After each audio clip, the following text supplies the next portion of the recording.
नाज़रीन, बदीन लॻ ॻोठ साहिब खान चांग में हिक ई कुटुंब जा 13 गर्भाती जिस्मानी माज़ूरी सबब इंतहाई ॾुखी ज़िंदगी गुज़ारण ते मजबूर आहिनि। लाॻापियल इख़्तियारनि जे लातालगी सबब ही इलाइक़ो समूरनि बुनियादी सहूलतुनि खां पिणु महरूम आहे। उन हवाले सां इमरान अब्बास अपडेट करे रहियो आहे।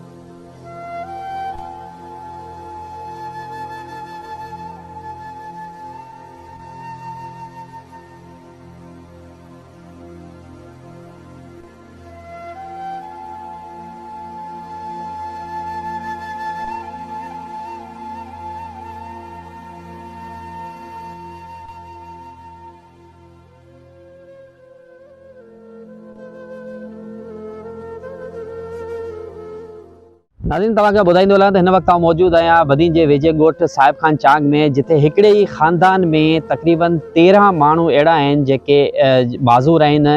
हिन इलाइक़े में जेको आहे सो कंहिं बि क़िस्म जी सहूलियत मौजूदु न आहे। न हिते वाटर सप्लाई आहे, झर जो पाणी ही इस्तेमालु कंदा आहिनि, न हिते आसपास में का अस्पताल आहे ऐं न ही हिते कंहिं बि क़िस्म जी बुनियादी सहूलियतूं न आहिनि। रोड रस्ता बि हिते मौजूदु न आहिनि। कच्चा घर आहिनि। घर वारनि जो गुज़र सफ़र इंतिहाई मुश्किल आहे। उन्हनि में 13 ॼणा घर जा जेके माज़ूर हुजनि त उन्हनि घर में जेको आहे सो कहिड़े क़िस्म जी सूरत हाल हूंदी उनखे तव्हां पाण महसूसु करे सघो था। 40 सालनि खां वेंदे 11 सालनि जे ॿार ताईं जेको आहे सो हिते माज़ूर आहिनि। हिन जो इहो ई चवणु आहे त जॾहिं ही ॿारड़ा ॼमिया हुआ तॾहिं बिल्कुलु ठीकु हुआ ऐं तक़रीबन 4-5 सालनि खां पोइ हिननि खे मुख़्तलिफ़ क़िस्म जूं बीमारियूं थियूं ऐं आहिस्ता आहिस्ता ही माज़ूर थी विया। हलण फिरण खां त ही लाचार आहिनि, गॾोगॾु न ही ॻाल्हाए सघनि था न ॿुधी सघनि था। इन करे 13 ॼणा घर में उन्हनि खे घर जूं अदड़ियूं या मर्द हज़रात आहिनि उनखे संभालीनि था। उन हर क़िस्म जी ज़रूरत खे जेको आहे सो कीअं पूरो कनि था उहो इन घर वारा ई उन खे सम्झी सघनि था ऐं असीं उन्हनि खे महसूसु करे सघूं था। इंतिहाई ॾुख जहिड़ी सूरत हाल आहे त अञा ताईं हिननि वटि कंहिं क़िस्म जी सिहत जी टीम न आई आहे। आसपास में कंहिं क़िस्म जी हिन जी न मदद कई आहे, इंतिज़ामिया न मदद कई आहे, न हुकूमत हिन जी मदद कई आहे।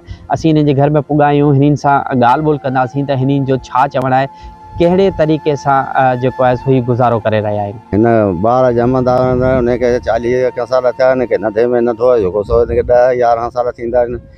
को बि असां वटि को मददगार कोन आयो आहे। असीं जेके परेशान आहियूं, हिते न रस्तो आहे, न रोड आहे, न नलको आहे, कंहिं बि असांजी सार संभाल न लथी आहे। जगह हले पे कॾहिं आहे कॾहिं कोन्हे।